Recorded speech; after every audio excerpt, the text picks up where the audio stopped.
el mundo espiritual, sea del lado de la luz o de las tinieblas, no puede hacer nada en este mundo si no es por medio de un altar.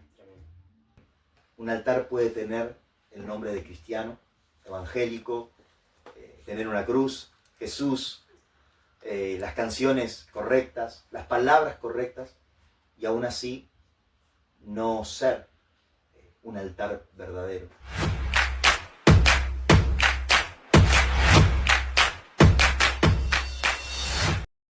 Te damos la bienvenida en este día a este tiempo, un tiempo donde vamos por ahí llamarlo más charla. Nosotros lo veníamos hablando junto al pastor, de hacer un podcast, de poder hacer videos, de hablar de las profundidades que hablamos en nuestras charlas íntimas, hablar de las profundidades que hay en nuestros corazones, de lo que vamos viendo, pero sobre todo lo que Dios viene hablando a nuestra vida, lo que Dios viene mostrando. Creo que sí, amigo, creo que va a ser una charla de profundidades. Damos primeramente gracias a Dios por poder comenzar este tiempo, porque es algo que entendemos que sale del corazón de Dios. Es algo que venimos hablando hace mucho, hace meses, y bueno, entendimos que este era el tiempo, que era la hora de Dios para poder empezarlo, que era la luz verde del semáforo de parte de Dios para poder comenzar este video, para poder comenzar esta charla y poder hablar de lo que Dios viene hablando en nuestros corazones. Amén. Amigo. Amén. Amén, amigo, estoy completamente de acuerdo con lo que decís.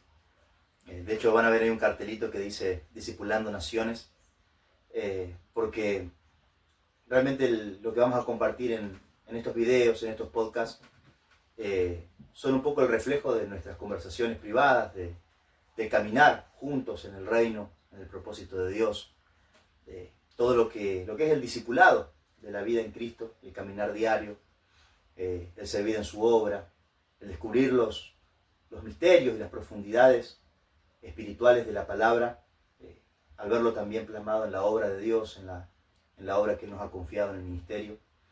Pero el Señor ponía en mi corazón esta palabra: id y hacer discípulos a las naciones.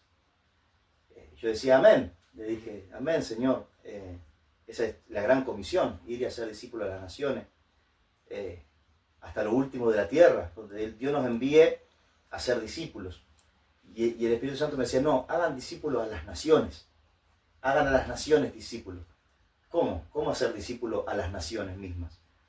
Y ahí pude entender la intención del corazón de Dios, también con las propuestas que me venías haciendo de hacía meses, de tener estas conversaciones que tenemos en lo privado, en el diario caminar, pero frente a una cámara, y que pueda esas conversaciones íntimas volverse ya no tan íntimas, sino accesibles a todo aquel que esté del otro lado.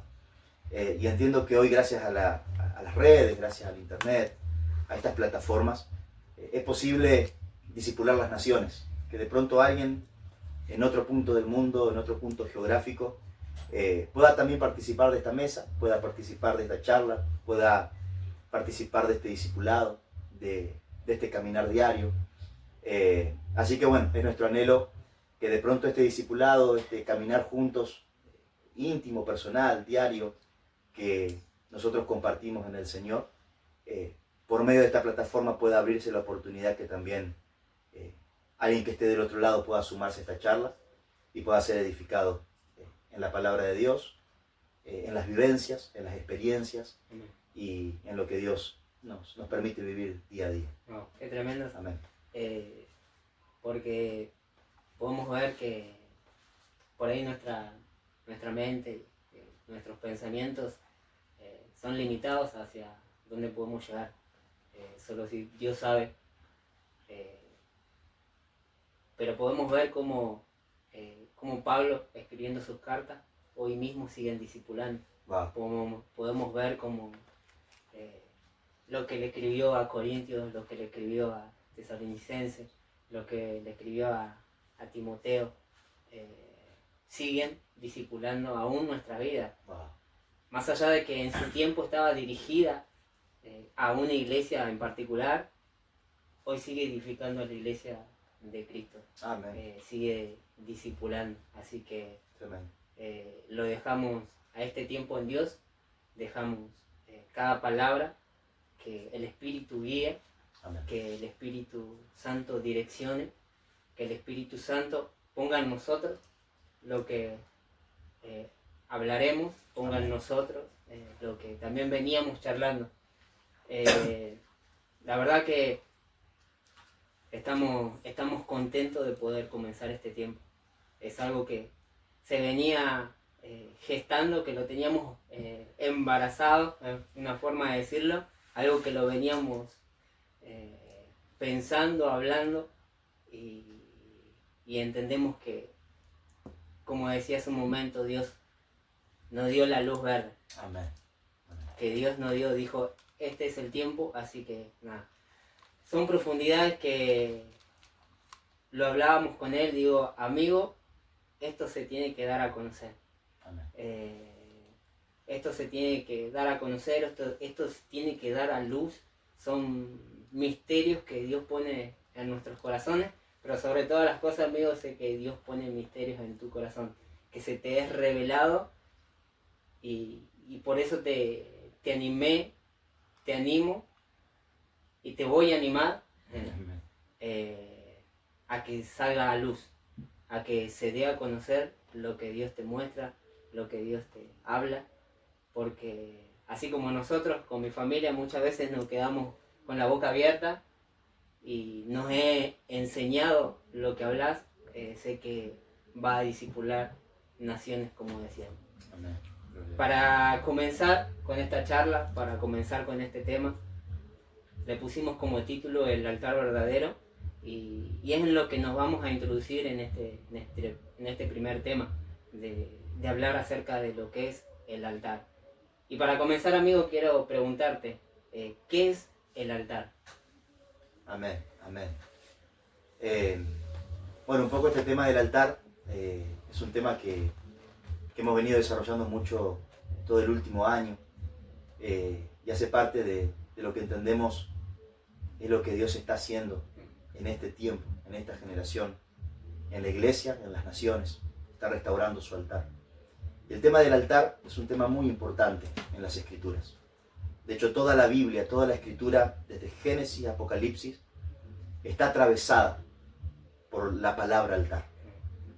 Hablar de altar es hablar de un tema esencial, un tema fundamental en lo que es nuestra fe, en lo que es el Evangelio, pero también en cuanto a lo que es el mundo espiritual en sí, y en cuanto a lo que es la humanidad misma. El altar atraviesa la historia de la humanidad de principio a fin. A mí me gusta ver documentales, me gusta ver documentales de arqueología, de historia antigua, y es notorio ver que desde los principios de la humanidad, desde los orígenes más primitivos de la humanidad, se encuentra la presencia de altares, la presencia de altar. De hecho, se considera los orígenes de la cultura en sus formas más primitivas en el momento en el que el ser humano empieza a cultuar, a hacer culto. De ahí viene la palabra cultura. Las culturas empiezan, o sea, los seres más primitivos, se les reconoce una cultura cuando empiezan a hacerle culto a algo, hacerle culto a una forma de vida, hacerle culto a los muertos, hacerle culto a una costumbre. Entonces, en los orígenes mismos de la cultura de la humanidad se encuentran la figura del altar. Se considera que en esas primeras civilizaciones que por lo menos escogían un lugar donde colocar a sus muertos como forma de respeto, de honra o de una conciencia de algo más allá de la vida física, desde allí ya está la figura de un culto, de un altar. Te diría que la conciencia o la noción de altar está adherida intrínsecamente a la naturaleza humana. Tremendo. Donde hubo humanidad, hay una conciencia y una necesidad de hacer culto. Una conciencia y una necesidad de venerar algo, de cultuar a algo, de levantar altar a algo. Eso es tremendo. Sí. O sea, donde hay humanidad, hay altar. De hecho, un poco en la fe cristiana, en la fe hebrea, que es de donde viene el cristianismo, ¿no? de la fe hebrea, o estas religiones muy antiguas, generalmente hacia allí es donde pensamos en altar, ¿no? En Egipto, en la Mesopotamia, en estas civilizaciones antiguas. Pero es notorio que las civilizaciones que se formaron lejos de estas culturas, como las civilizaciones americanas, también tenían sus formas de altar, tenían su forma de culto. En cualquier rincón del mundo, donde sea que hay un ser humano, hay altar, hay culto. O sea, hay algo que está escrito en el ADN mismo del ser humano que lo lleva a querer levantar altar. Una necesidad interna, algo que está grabado en el modo de ser más profundo del ser humano. Está adherido e inscrito en su naturaleza misma.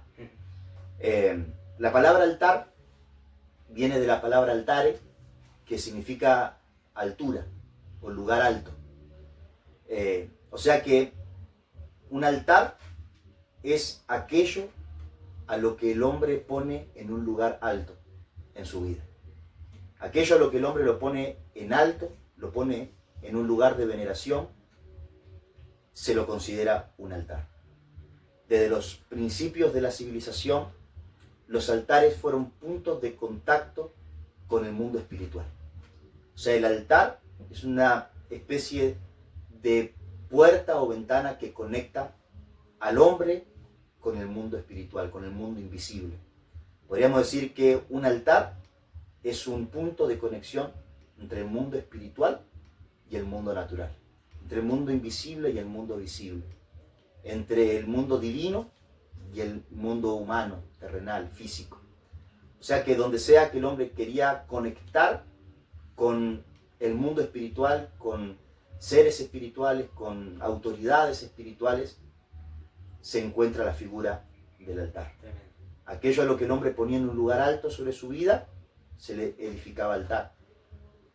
Y algo muy curioso del altar es que independientemente cuál sea la cultura, la religión, la civilización, las características vuelven siempre a ser las mismas.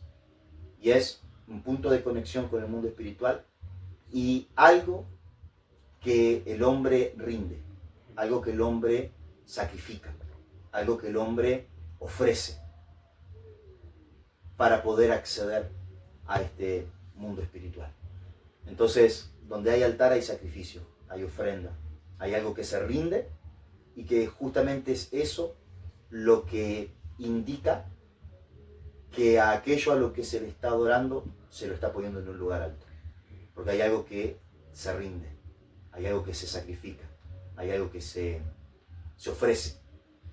En la Biblia vemos la figura de altar de principio a fin. Todo lo que Dios hace siempre lo hace por medio de un altar.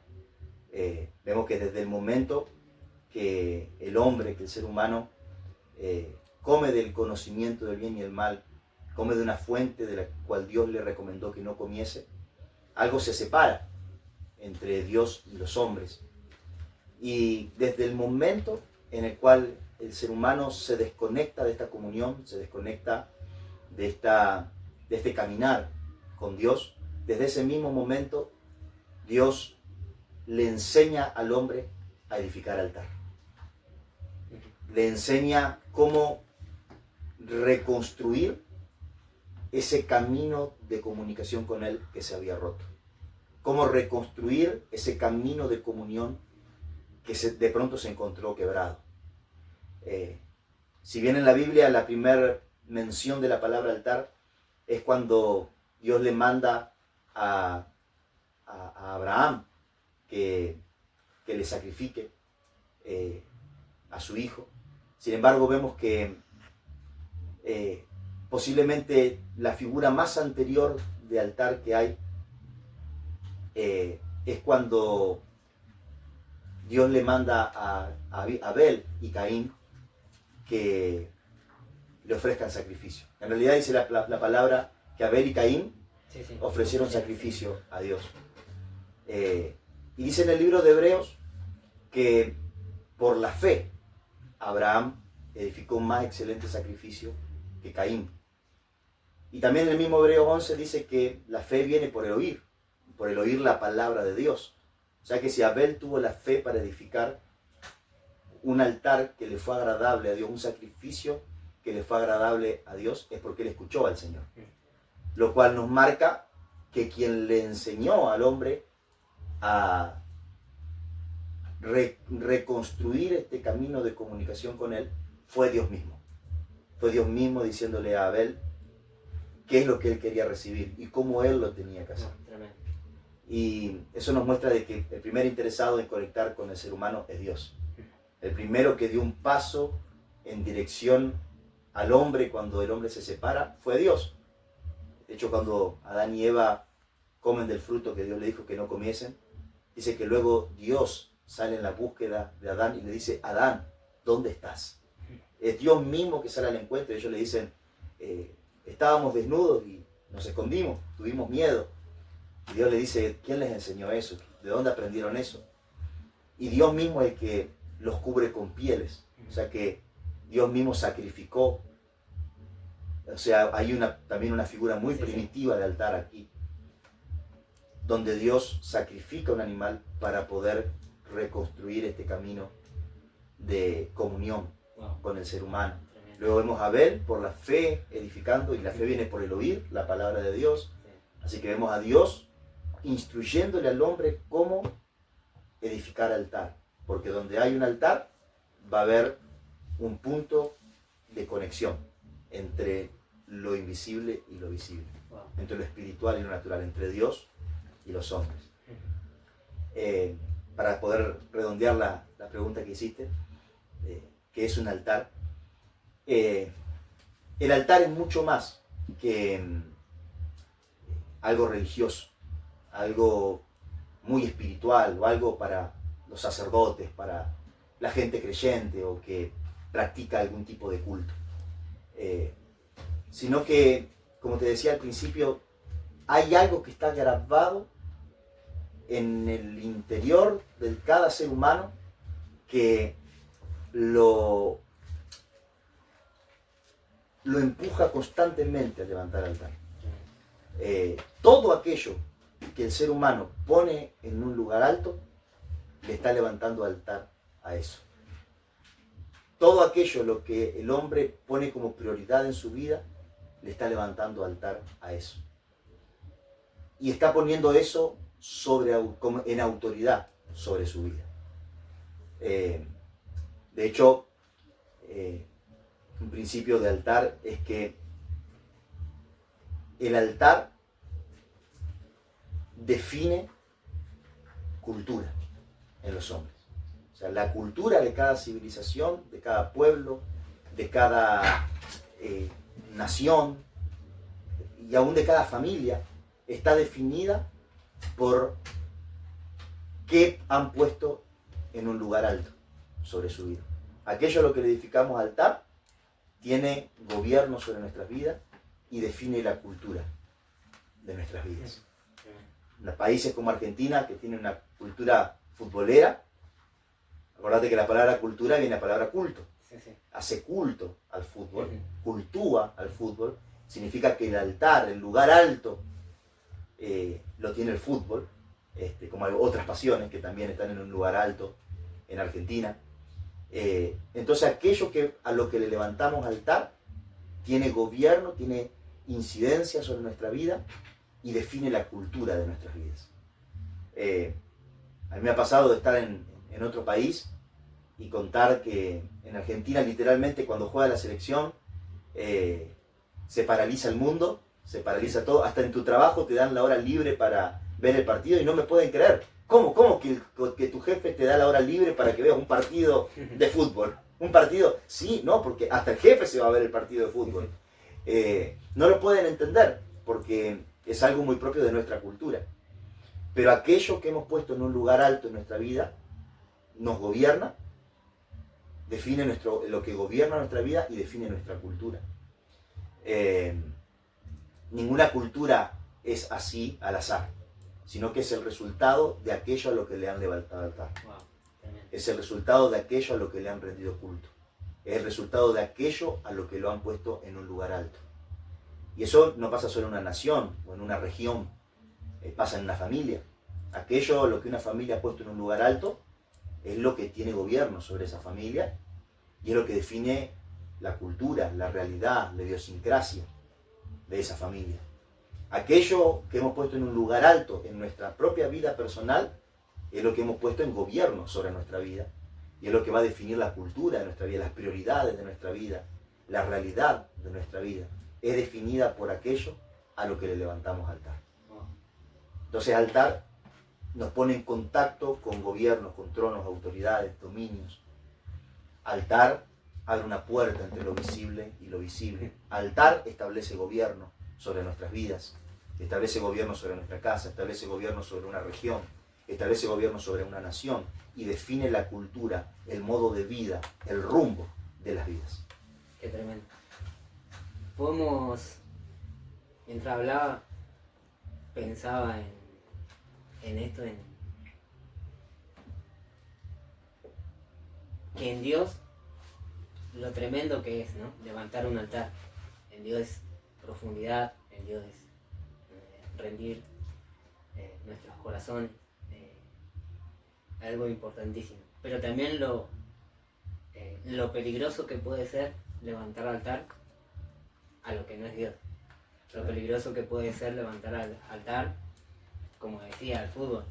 Y pude entender, mientras hablaba, amigo, pude entender algo de la Escritura. Viste que dice, de lo que abunda en el corazón es lo que habla la boca. De lo que va a abundar en el corazón del ser humano es lo que el ser humano va a hablar. Y podía entender con más profundidad. Muchas veces se nos ha hablado, se nos ha predicado, pero pude entender con más profundidad esta palabra de que cuando levantamos un altar estamos sacrificando aún nuestra vida, aún nuestro tiempo, aún nuestros corazones, y de lo que va a abundar en ese corazón es lo que va a hablar y es lo que va a manifestar, ya sea, como decía, la familia, ya sea una nación, ya sea un individuo. De lo que va a abundar en su corazón, de lo que va a levantar altar, de lo que va a gobernar, porque no solamente va a abundar, sino que va a gobernar su corazón, es lo que va a manifestar. No solamente lo va a hablar, sino que también lo va a manifestar físicamente. O sea, va a caminar como ciegamente a la dirección donde está levantando altar su corazón. Tremendo.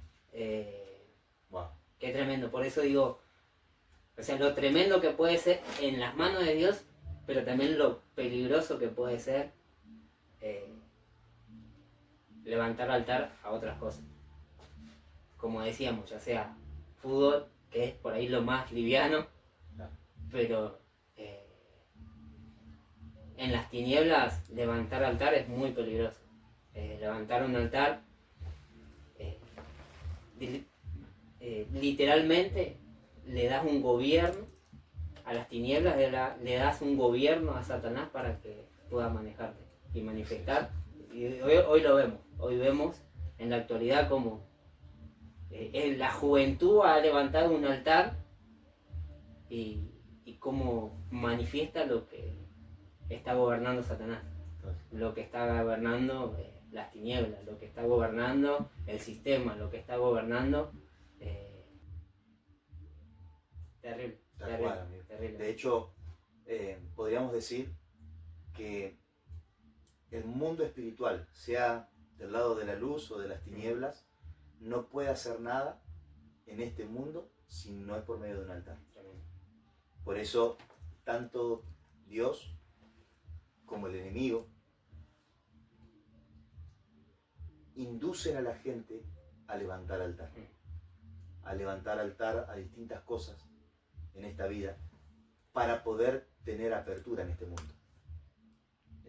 Recién cuando me preguntaste qué era un altar, recién estaba rebobinando lo que te dije, dije una burrada, dije que la primera mención de altar es cuando Dios mandó a Abraham. No quise decir eso, la primera mención de adoración, de la palabra adoración, es cuando Dios le pide una ofrenda a su propio hijo como sacrificio. Porque hablar de altar es hablar de adoración, es hablar de aquello a lo que se inclina nuestro corazón. Entonces el mundo espiritual pelea por a qué se inclina nuestro corazón, porque aquello a lo que se incline nuestro corazón le dará apertura a un gobierno espiritual. Tremendo. Así es. Por eso es que en estas versiones más primitivas de altar, que fue cuando Dios le hace una ropa de pieles al hombre y a la mujer, cuando le pide una ofrenda a Abel, y podemos inferir que se la pide porque dice que por la fe, y la fe viene por el oír a Dios, porque Dios está buscando que el corazón del hombre se incline a Él, le obedezca a Él, porque donde haya obediencia hay adoración, donde hay adoración hay un corazón inclinado a aquello a lo que está inclinándose. Y cuando un corazón se inclina a algo, le da apertura en lo espiritual a que eso tenga entrada al mundo físico, al mundo natural. Entonces, difícilmente el enemigo logre que una persona se vuelva satanista, se vuelva brujo, salvo que tenga una tendencia hacia ello, o que esté realmente envuelto por las tinieblas. Claro que lo hay, ¿no? Gente que ha sido seducida por espíritus a meterse a la brujería. Pero el común de la gente no va a ser tan burra de meterse al ocultismo de manera deliberada. Pero hay distintas formas de que el enemigo puede encontrar puertas para gobernar la vida de los hombres. Y es a través de otro tipo de susurros, de tentaciones, de propuestas. Como puede ser el fanatismo por un deporte, por un partido político, o por el trabajo, por el dinero, por un modo de vida. Hoy las redes sociales muestran modos de vida lujosos. La música de moda hoy en día son todos raperos, gángster, con autos de alta gama. Y uno ve hoy la juventud como aspirando a eso, ¿no? Aspirando a tener un auto de último modelo, un mega celular. Y eso es adoración. Eso es inclinar el corazón hacia algo. Y cuando uno inclina el corazón hacia ello, le abre puertas espirituales a espíritus inmorales, a espíritus que tuercen la justicia, que tuercen la verdad, las buenas costumbres. Y esos espíritus tienen lugar y forman una cultura, forman una dirección a toda una generación, forman tendencia, se forma moda. Y está el enemigo ahí gobernando una generación, desenfocándola de los propósitos de Dios. Aún contaminando lo que es santo. Por eso es que también los profetas bregaban cuando un altar estaba contaminado, cuando había mezcla, cuando se sacrificaba algo que no era lo que debía ser sacrificado en un altar, o cuando hay un fuego extraño, o cuando hay una ofrenda que Dios no pidió, porque hay muchas maneras en la cual el mundo espiritual trabaja para que el hombre incline su corazón, porque tal cual como dijiste, aquello a lo que el hombre se incline es lo que va a terminar llenando su corazón, y es lo que va a hablar, es lo que va a hacer, es lo que va a construir, es lo que va a edificar en este mundo. Pero es tremendo el principio este. El mundo espiritual no puede ejercer nada sobre este mundo si no es por medio de un altar. Por eso la serpiente no podía hacer nada si no lograba convencer a Eva. Pero el momento que Eva comió, edificó un altar. Se inclinó hacia la voz de la serpiente. Y desde ese momento le dio apertura. Y bueno, la historia ya la conocemos. Satanás tomó gobierno y dominio de los reinos de este mundo. Qué tremendo. Sabes que justo antes que lo dijeras lo venía pensando y te iba a comentar esto. Es que quizás no, como decías, manifestemos en el ocultismo, introducirnos, ¿no? O introducirnos en el ocultismo, pero sí sutilmente Satanás introduce, sí, digamos, su confusión, introduce un sistema, claro, introduce, como decías, moda, porque podemos decir, mucha gente puede decir, bueno, pero yo no practico el ocultismo, yo no me metí en la brujería, no me metí en la santería, pero sí sutilmente, por medio del sistema, Satanás va introduciendo para que te inclines, ya sea, como decía, un celular, la música, el deporte, el título que le quieras poner, pero donde inclines tu corazón es de lo que va a gobernar tu vida. Sí, y tremendo. Es tremendo, es tremendo, es terrible, es peligroso, como decíamos, porque nada, hoy lo vemos, hoy podemos ver esto que se ha puesto de moda, podemos llamarlo, como como el, quiero expresarlo correctamente, y sin herir a nadie, pero sí, viste, amigo, que está de moda decir, bueno, yo me percibo como tal, me percibo como, no sé, una borrada, un electrodoméstico, como un perro. Y hoy podemos ver aún eso, amigo, que hay videos de personas que se creen caballo, sacan a pasear a otras personas que se creen perros.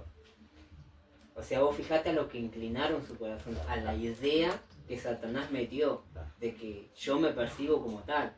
O sea, sacó del enfoque, desenfocó al ser humano, le quitó la visión de ser humano, para percibirse o para tener la idea de percibirse como me quiero percibir. O sea, lo dañino que puede ser, por eso te decía lo peligroso que es. O sea, que esa ideología se introduzca, digamos, en mi corazón, me gobierne, porque ahí entra, me gobierna esa ideología, entonces me lleva a percibirme como fuerte, como yo quiera percibirme, o como Satanás me está introduciendo en la mente. Tremendo. Que yo me estoy percibiendo. Tremendo. Para llegar a ese nivel de desvirtuación de toda razón y toda lógica, tuvo que haber un camino, sí, de haberse inclinado a cosas equivocadas. La primera es creer que yo puedo definirme, sí,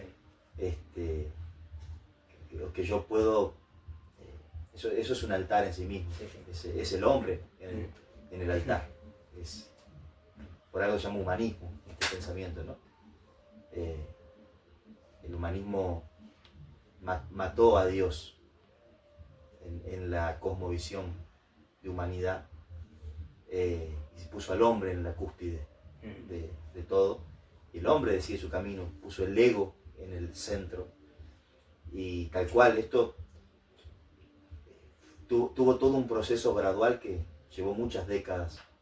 Yo creo que los primeros que empezaron a querer quitar a Dios de la escena y poner el pensamiento humano y la voluntad humana en el centro, aquellos que empezaron este movimiento de pensamiento, creo que nunca hubiesen creído que llegaba a estos niveles de degeneramiento de mi cuerpo, mi decisión, estos niveles de egoísmo,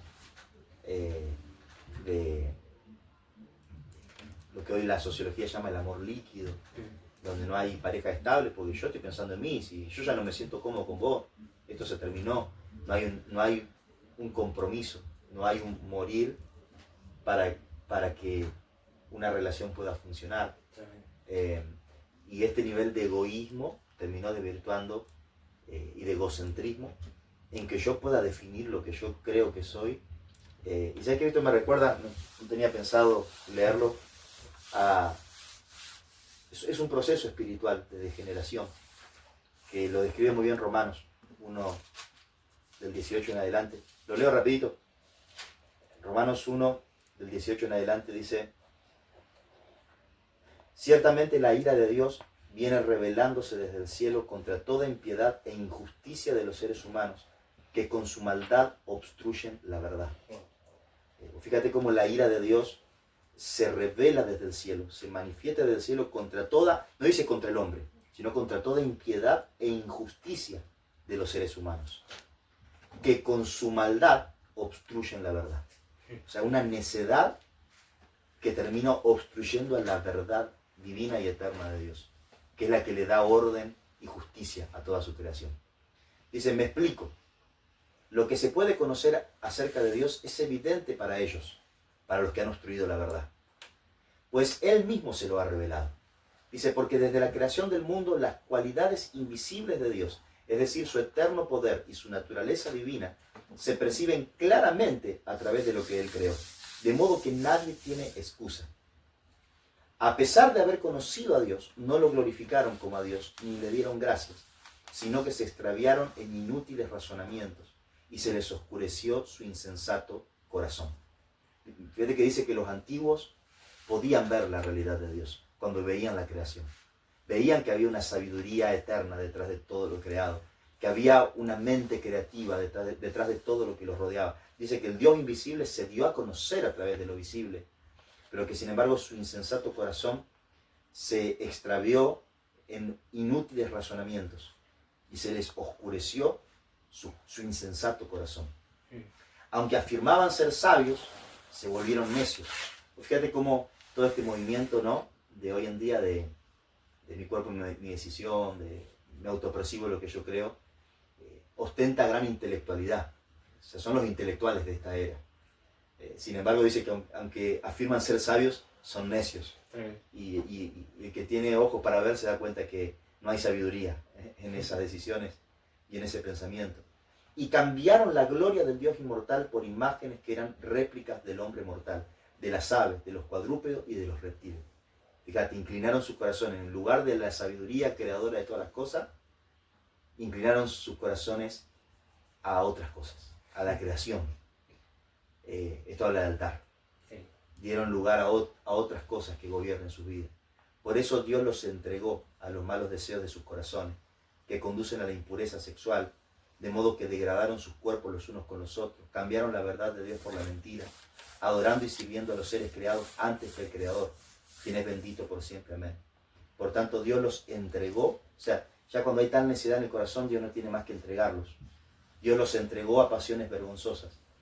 En efecto, las mujeres cambiaron las relaciones naturales por las que van contra la naturaleza. Asimismo, los hombres dejaron las relaciones naturales con la mujer y se encendieron en pasiones lujuriosas los unos con los otros.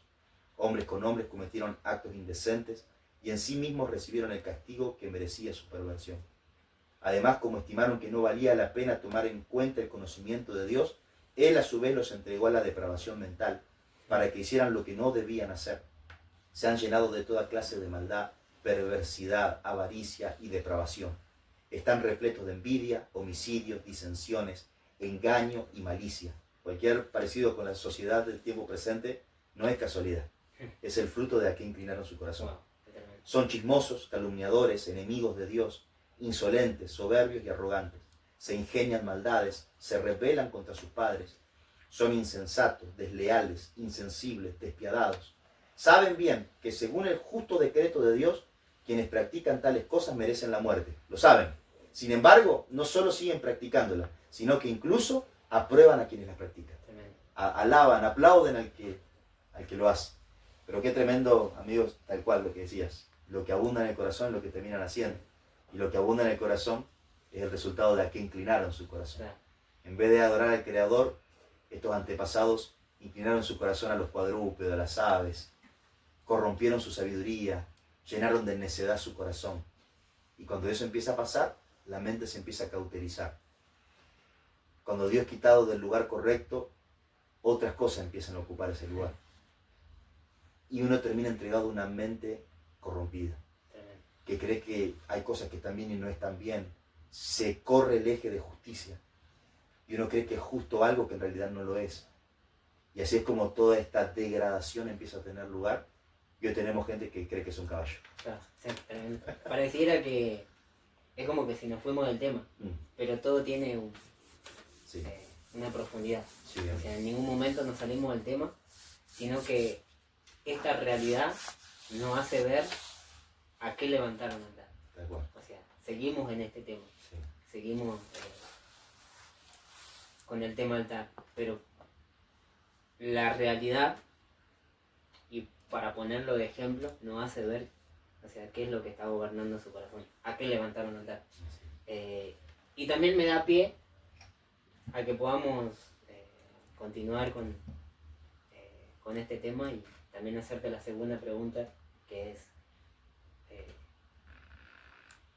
o por ahí no sé si pregunta, pero sí que me puedas hablar, amigo, acerca de lo que es el altar verdadero.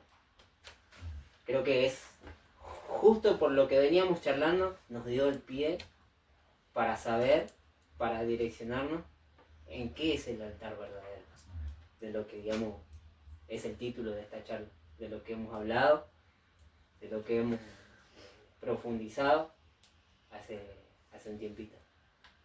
Amén. Qué buena pregunta. Generalmente cuando hablamos de altar verdadero o altar falso, la respuesta más clásica, más lógica es el altar verdadero es el altar al Dios verdadero. El altar falso es a todo aquello que no sea el altar de Dios. Pero lo cierto es que un altar puede tener incluso el nombre de Dios, de Cristo, de Jesús, pero en realidad estar inclinándose a cualquier otra cosa que no sea el Dios verdadero. Y creo que esta es justamente una de las armas favoritas del enemigo. Siempre me gusta decir que las mentiras más peligrosas de Satanás no son cuando nos miente con mentiras, sino cuando nos engaña con verdades. Cuando nos engaña con cosas que tienen forma de verdadero, pero que tiene mezcla, que no es exacta, que no es pura. Entonces, para no caer en este simplismo, no decir el altar verdadero es el que es a Dios y el altar falso el que no es a Dios, me gustaría encontrar un punto en el medio, y es que un altar puede tener el nombre de cristiano, evangélico, tener una cruz, Jesús, las canciones correctas, las palabras correctas, y aún así no ser un altar verdadero. Y creo que lo que define que un altar sea verdadero es que ese altar esté entregando a Dios lo que Dios está queriendo recibir. Creo que eso es lo que define que ese altar es genuino y no es un fuego extraño. Vemos en la Escritura que sí hay ocasiones donde los profetas confrontan altares porque son deliberadamente falsos, como cuando los profetas mandan a derribar las imágenes de Acera, de Baal. No hace falta mucho discernimiento para darse cuenta que eso no pertenece a Dios. Pero son muy curiosos los escenarios en la Escritura donde son juzgados altares que tienen el nombre de Dios, pero lo que se está ofreciendo en el altar no es lo que Dios esperaba recibir. Una de las historias que a mí me acuerdo que más me impactaban cuando era chico eran la historia de Nadab y Abiú, los hijos de Aarón. Dice la Escritura que Nadab y Abiú fueron a ofrecer un fuego extraño al altar, y que salió fuego del altar y los consumió. Y dice que Moisés y Aarón guardaron silencio en la presencia de Dios, lo cual nos indica de que algo estaba mal hecho. Porque si no, alguno de los dos hubiese dicho: Señor, ¿qué pasó? Ellos vinieron a ofrecerte. O sea, noten esto: no fueron a un altar falso, no fueron con intenciones malas, por lo menos no lo dice la Escritura, pero sí dice que el fuego era extraño. No era el fuego que Dios esperaba recibir. Uno puede decir quizás, hay muchos argumentos, algunos dicen que quizás no respetaron el protocolo del altar. No se podía ofrecer un incienso que no perteneciera al incensario del altar, por ejemplo. Algunos dicen que posiblemente era un fuego extraño porque trajeron incienso de otro lado, lo trajeron de la casa, el incienso con el que perfumaban la casa y lo vinieron a traer a Dios. Algunos dicen que quizás simplemente fue que ofrecieron un fuego que nadie les pidió. O sea, fueron a ofrecer una ofrenda que Dios nunca le pidió. Y esto despierta un gran principio principal, valga la redundancia, y fundamental. Y es que el altar, más que tratarse de darle algo a Dios o hacer algo para Dios, se trata de darle a Él lo que Él quiere recibir. Dios encuentra en esta tierra un altar para poder manifestar su presencia, para poder revelar su voluntad cuando encuentra un corazón que quiere saber qué hay en su corazón. Cuando encuentra una vida, cuando encuentra una iglesia, cuando encuentra una generación que está buscando ser propicio al corazón de Dios, que está buscando sus caminos. Por algo Jesús enseñó a orar así, ¿no? Venga a nosotros tu reino y hágase tu voluntad en la tierra como en el cielo. Enseñó a buscar la voluntad de Dios, buscar el corazón de Dios, buscar su reino, buscar su designio, buscar la voluntad del trono.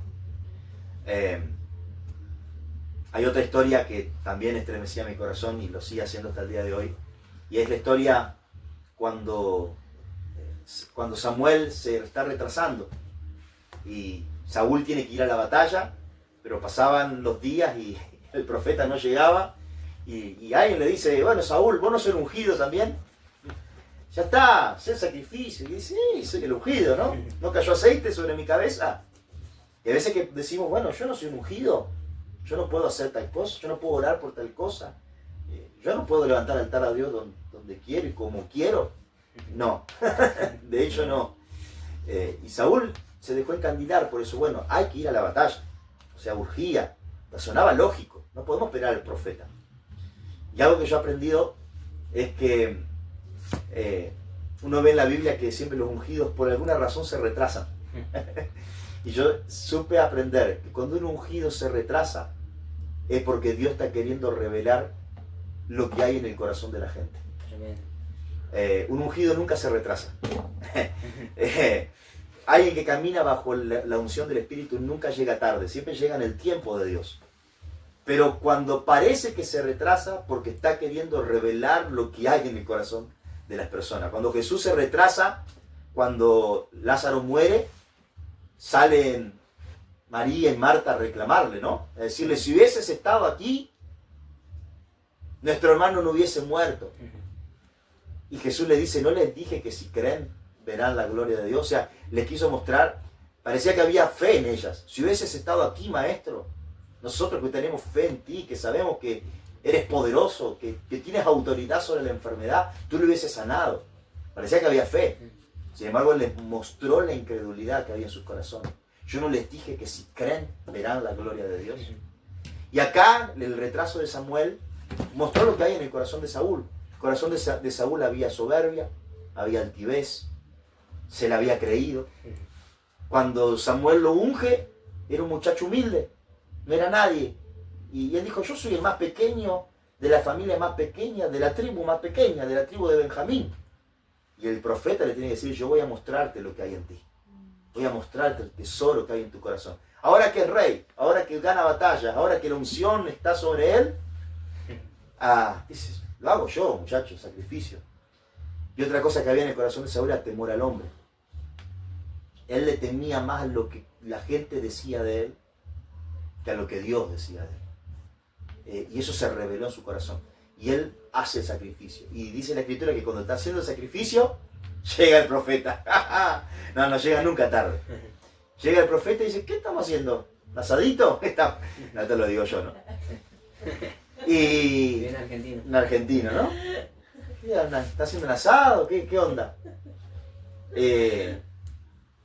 Y es donde Saúl dice, no, ya era hora de ir a la batalla. Parece que hay sensatez.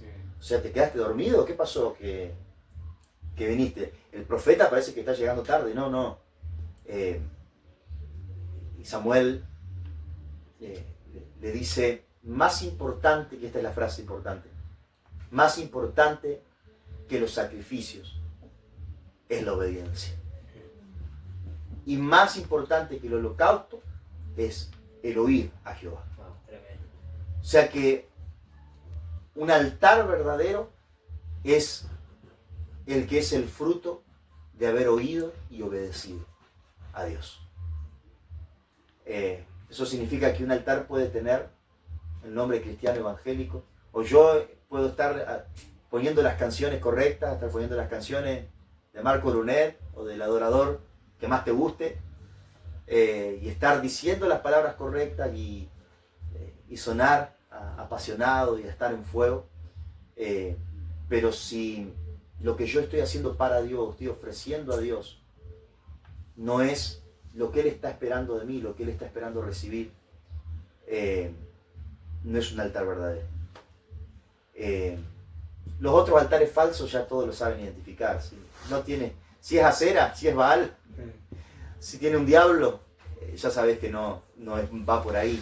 Pero yo creo que los altares falsos más difíciles de identificar son los que tienen la forma de verdadero, pero no tienen un corazón que anhela la voluntad de Dios. Creo que un altar verdadero lo determina un corazón. Recién dijiste algo tremendo, de que lo que abunda en el corazón es lo que termina definiendo cómo vivimos, lo que hacemos, ¿no? Jesús lo dijo de esta manera: ustedes de labios me honran, pero su corazón está lejos de mí. Entonces, un altar verdadero no lo define las palabras que decimos, si son bíblicamente correctas. Eso es algo en lo que descansa mucho esta generación. Si es bíblico, es verdadero. Si es conforme a la Escritura, entonces decimos, este altar es verdadero porque es bíblico, porque es teológicamente exacto, porque es hermenéuticamente certero, porque la exégesis es correcta. Sin embargo, ni siquiera que sea bíblicamente correcto, que las palabras que se estén diciendo sean las correctas, es lo que determinará que el altar sea verdadero, sino dónde está el corazón. Un altar puede estar teniendo las palabras correctas, las canciones correctas, las declaraciones más teológicas y bíblicamente exactas, pero estar manando un agua impura, estar manando un agua mezclada, estar manando envidias, competencia, maledicencia, egocentrismo. Realmente, como dijo Jesús, de labios puede estar perfecto, pero el corazón no está en el lugar correcto. Y lo que define que de un altar lo gobierne lo correcto es que el corazón sea correcto. Entonces un altar no empieza por lo que hacemos para Dios, sino por el oír a Dios. Empieza por la obediencia, empieza por oír al Señor. Lo que garantizó el éxito de la ofrenda de Abel por sobre la de Caín fue que por la fe pudo ofrecerlo porque escuchó al Señor. Amén. Y el que escucha al Señor porque tiene un corazón que está rendido a Él, que le está buscando. Esta fue la gran diferencia entre David y Saúl. A Saúl lo movía lo que decía la gente. La gente lo apuraba y bueno, ofreció sacrificio. Por temor al hombre guardó las riquezas de los enemigos, de los amalecitas, y no mató hasta el último animal y al rey y todo lo que el profeta le había pedido. El temor al hombre era lo que a él lo movía. Pero vemos que el corazón de David anhelaba lo que había en el corazón de Dios. Y es más, en una ocasión un rey lo maldijo, lo estaba maldiciendo deliberadamente, y los soldados de David dijeron, vamos a matarlo. Y David dijo, no, déjenlo. A ver si es Dios el que me está maldiciendo. Y ustedes lo están callando. Él quería lo que había en el corazón de Dios. Aun si lo que Dios estaba hablando era maldición para él. Cuando Absalón reclama el trono de David, o sea, cuando Saúl se enteró que había un ungido nuevo y que el trono de él estaba con los minutos contados, se aferró al trono. Y dijo, cuando descubra quién era el ungido, lo mato. Cuando Absalón reclamó el trono de David, dijo, si Dios le ha parecido que mis días en el trono han terminado, yo quiero lo que Dios quiere. Ese es un candidato a levantar altar a Dios. Que la voluntad de Dios sea constante y perpetuamente hecha a través de su vida. Corazón como el de David. Corazón como el de Jesús, el hijo de David. Que decía, si puede pasar de mí esta copa, que pase, pero no se haga mi voluntad, sino la tuya. Ahí hay altar, ahí hay sacrificio. Ahí hay, más que holocausto, hay obediencia y hay oír a Jehová. Un altar verdadero. Un altar verdadero. Él no juzga lo que quizá está errado en nuestros pensamientos, sino la intención de nuestro corazón. Pues yo creo que todos en algún determinado tramo del camino, más que nada cuando aún somos inmaduros en muchas cosas en la fe, hemos hecho algo porque nos parecía que eso era correcto. Hemos dado una palabra a alguien, o nos hemos mandado a algo que Dios no nos pidió que hagamos. Y que hasta incluso quizás fue de tropiezo. Pero como éramos niños, Dios no nos desecha de su presencia, ni mucho menos, sino que hay gracia y misericordia, y hasta yo creo que incluso lo recibe como una ofrenda de amor. Imperfecta, pero de amor. Es como, no sé, un hijo nuestro que nos hace una tortita de barro, y aunque sabemos que no es comestible, y aunque sabemos que, y a veces tenemos que hacer la mímica de que la comemos, el acting, y hay veces que hasta ponernos un pastito en la boca, pero la recibimos con amor, o un dibujo, decimos qué hermoso, y quizás no estaba lindo el dibujo, pero porque sabemos que son los esfuerzos de alguien que es niño, que es bebé,